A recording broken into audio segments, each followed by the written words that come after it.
So what is goDotte? Again, I mentioned it a little bit earlier, but if you recall last year, we won 3 different Planning Sustainable Places grants from the Mid-America Regional Council. We leveraged our annual advanced planning budget about threefold with those grants, and you are seeing that materialize this year and into next year. The other 2 grants being the Northeast Kansas City, Kansas Heritage Trail process, as well as the Miriam Lane corridor process, which is updating the Miriam portion of our Miriam Lane Southwest Boulevard corridor plan. This conversation on a countywide basis, so both the UG and all of our incorporated cities, we really haven't ever had a both countywide or, quite frankly, concerted mobility conversation in this county, as far as I can tell, ever.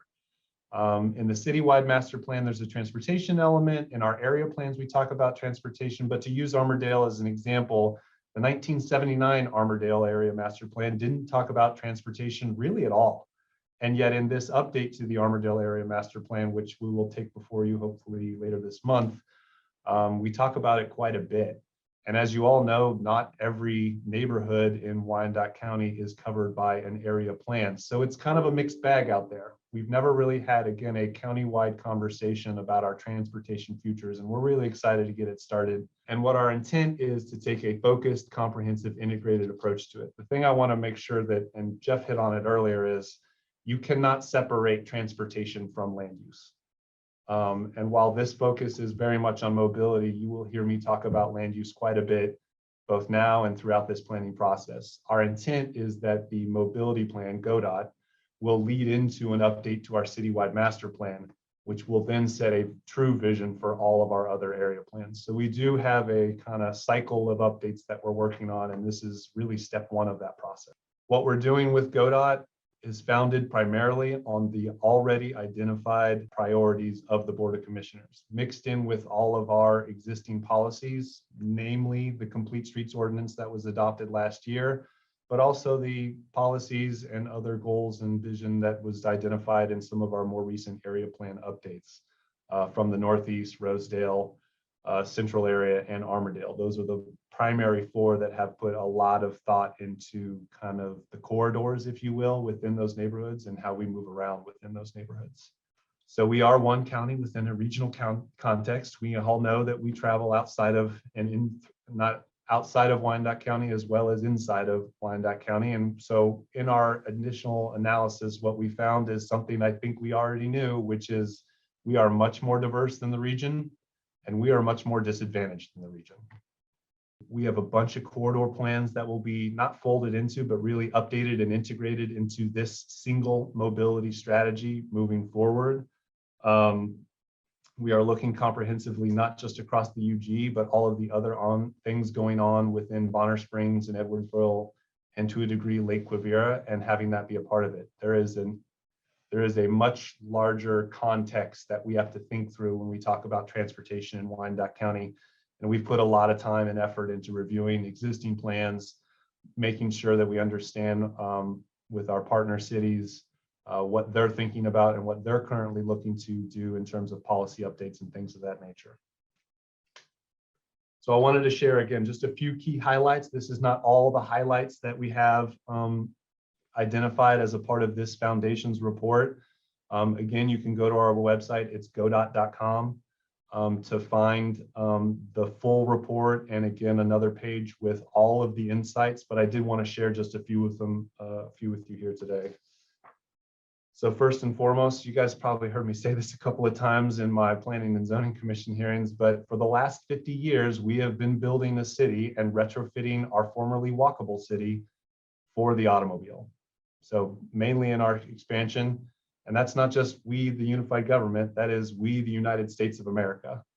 And that approach to development surrounding the automobile has had significant social, environmental, public health, and economic impacts, both good and not so good. Now, very similarly, for the last 50 years, we have not been building a balanced multimodal transportation system in the United States. And what that has done, it has lowered access to opportunity. And all in all, both from a volume standpoint, because most of us drive our cars everywhere and we've been driving more miles every year for a long time, it's become a much less safe transportation system. Cars are getting bigger and faster, and they might become safer in terms of seatbelts and stuff like that. But as they're becoming bigger and faster, and we've been building roads to go faster, it makes it less and less safe for everyone, in particular pedestrians. If you recall the Complete Streets Ordinance, we introduced the idea of Vision Zero. It's been going on for about a decade. It came out of Sweden, but we need to do things to stop traffic fatalities. And we can do that in the built environment. Now, this has been, again, another trend globally that's been changing in the last, let's say, decade, but we used to try to focus on getting transit coverage. We wanted to make sure transit was available to everyone, everywhere, to go every place. And that's just not realistic. We're too big to do something like that moving forward. And a lot of transit agencies, including the KCATA, who more recently than most have transformed their ridership to be focused more on corridors. And if we can focus on those corridors and increase the frequency, convenience, and reliability of those corridors, more people will switch to transit. And then we can build the land use and economic development along those corridors to create a positive cycle of investment. Now, if you took these three maps and you overlaid them, what you would see is that our most disadvantaged neighborhoods are the ones that are the most transit dependent and are also the ones that lack the most access to opportunity. I would argue that this is where we should be focusing our transportation investment. But if you look at where the county is investing its dollars in terms of transportation, not just the UG, but KDOT in particular, most transportation funding goes to the building of highways, and our transportation list of projects are predominantly on the west side of Wyandotte County. And I'm going to sit on this one for just a minute, because this is one that I wrote specifically into this RFP, because it's one I've heard Wyandotte County Economic Development Corporation say a couple of times, including at some of our Armourdale meetings, which I know you commissioners have been at. So I'm going to say this one more time. We export low-wage workers out to low-wage paying jobs in the region. We import high-wage earners from outside of Wyandotte County into Wyandotte County. Now, this isn't exactly a mobility conversation, but we do have a jobs housing imbalance in Wyandotte County. And yes, that can create more vehicle miles traveled, but what is the equity issue around that? Jobs alone is not a good indicator of economic development. For whom are we building these places and these jobs, if not for Wyandotte County residents? We don't have an earnings tax like Kansas City, Missouri, so we're not benefiting on that amount. Sure, where we're doing that development might increase property tax, and sure, where those people are working might increase sales tax in the area. But we all know what situation we are in today, which is we cannot fund the maintenance of our existing roadways. So something's not working. And this is the last insight. Again, this is just a snippet of some insights. It's not all insights, but this one's really important too, because it talks about potential for multiple benefit. Those same places where one would argue we should be focusing our transportation investments are the same right-of-ways where we have a consent decree and a combined sewer system that needs work. Now, we are in the process of taking one pipe and putting two pipes in the ground. That's one strategy. And believe me, it has to happen that way. But there's a way that we can think about those things that we're already going to spend money on in the public right-of-way to do it better. Things like green infrastructure, things like complete streets. These are all the same opportunities that we have when we open up our roadways to do this infrastructure work. So we could just replace pipes with more pipes, or we could do things that encourage green infrastructure that reduce the size of those pipes that we need to replace by diverting the water before it even gets to them through green infrastructure, by creating the places that make people want to linger by planting trees, quite frankly, in our public right-of-ways that produce shade, that reduces energy bills for residents, that make people want to stay and spend their money more in commercial corridors, that generally make them better places to be and improves livability overall and makes them safer, quite frankly. So you could say this about darn near anything, but the time to invest is now. And it feels, quite frankly, at least to me, that there's a moment right now, locally, regionally, nationally. We have ARPA dollars in hand. We have a consent decree and you guys raised the rates. We are in the process of accessing WIFIA loans, which we could leverage with ARPA dollars. And the feds, if they can get their acts together, Congress might pass some infrastructure bills. This planning process is our opportunity to identify, not just as the unified government, but as the entire Wyandotte County, the transportation projects that are the highest priority for us, and be ready for when those federal dollars and grants come our way. We have a plan and a strategy and a collaboration with our partners to move forward with.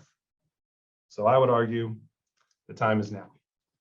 And I have two thoughts that I want to kind of just share with you that aren't in these slides, but I think are really important to talk about. And again, we're going to open up here in just 2-3 more slides, excuse me, after I go over next steps. But I mentioned that transportation and land use are two interconnected ideas. One of our maps that you will see in the foundations report looks at the volume of traffic versus capacity of the system. And there are very, very, very few places in Wyandotte County where we actually have congestion issues. Very, very few. Now, traffic is subjective. Having spent the last 8 of the last 16 years in Los Angeles County, I can tell you I have a different opinion about what traffic looks like. But if you look at the data and you analyze it from a capacity standpoint, there are very few places where we actually have bottlenecks. And yet again, a vast majority of our transportation dollars, not necessarily the UG, but globally, are spent on expanding freeways. There's a concept that's been tested and proven. You've probably heard it before. It's called induced demand. You cannot build your way out of congestion. If you build and expand highways, it only creates it easier to drive farther, inducing automobile-oriented development, which itself only creates more traffic. It's a vicious cycle that's been going on since the 1950s that, in my opinion, we have to break and change and go back to what we were doing, traditional neighborhood development, where we focused more on people and not cars. So this mobility planning process is fully underway. Again, we've launched the public process. We've been doing some research for the last couple of months. We're going to fold it into both the Northeast area, Northeast Kansas City, Kansas Heritage Trail and the Merriam Lane, as well as all of our other corridor plans into this mobility plan. We hope to be done by the spring. There are a couple of next steps that are really important and critical. Our consultant has a proprietary process that they have developed to review access to opportunity.